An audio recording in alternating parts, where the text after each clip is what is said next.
প্যারিসের রাস্তা মানেই নতুন কোনো চমক, কিন্তু এবার যা ঘটল তা দেখে রীতিমতো তাজ্জব বনে গেছেন পথচারী থেকে শুরু করে নেটিজেনরা। মালিকের অনুপস্থিতিতে মাত্র আধা ঘন্টার ব্যবধানে একটি আস্ত সাইকেল দখল করে নিয়েছে হাজার হাজার মৌমাছির একটি বিশাল ঝাঁক।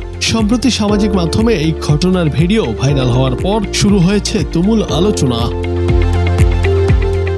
ফ্রান্সের বিখ্যাত লুভর মিউজিয়ামের কাছে একটি মেট্রো স্টেশনের রেলিংয়ে নিজের সাইকেলটি তালাবদ্ধ করে রেখেছিলেন এক ব্যক্তি। কাজ সেরে মাত্র 30 মিনিট পর ফিরে এসে তিনি যা দেখলেন তাতে তার চোখ ছানা বড়া। সাইকেলের সিটের নিচে এবং পেছনের চাকায় জমা হয়েছে হাজার হাজার মৌমাছি।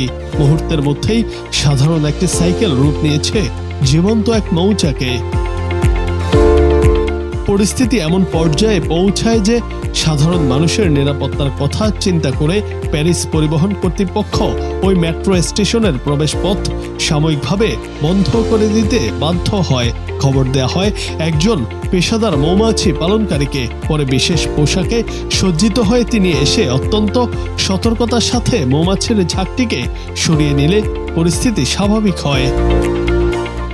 সাইকেলটির মালিক তার ইনস্টাগ্রাম অ্যাকাউন্টে এই পুরো ঘটনা রোমাঞ্চকর ভিডিও শেয়ার করেছেন। ভিডিওতে দেখা যায় মৌমাছিগুলো সিটের নিচে এমনভাবে দলবদ্ধ হয়েছে যা দেখে মনে হয় যেন তারা সেখানে স্থায়ী বসতি গড়ার পরিকল্পনা করছে।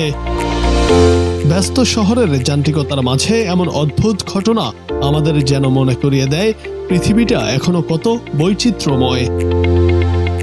জুনায়েদ আহমেদ, বাংলা টিভি।